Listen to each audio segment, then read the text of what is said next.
आज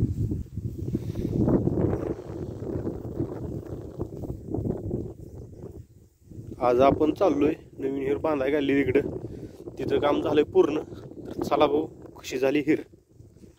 आलोय हिरेजवळ. शितोडा येऊन गेलाय. फॅन लागते थोडं थोडं. हिरेजवळ आलोय आपण आता. काही कागद टाकलाय बघा असा. यात पाणी साचवलंय त्या बांधकामा माराय. तर ही बघा आपली हिर. हिरेचं काम पूर्णपणे झालेलं आहे. तर सारी पल्ली आहे मोरून ढकलून घ्यावं लागेल आता. तिकडे एक पाणीवाडा आहे काढायला बसवलंय.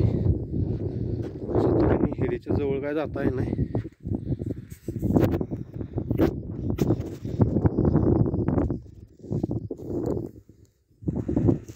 पाणी बी भरपूर आलंय. आपली हिर बांधून झाली.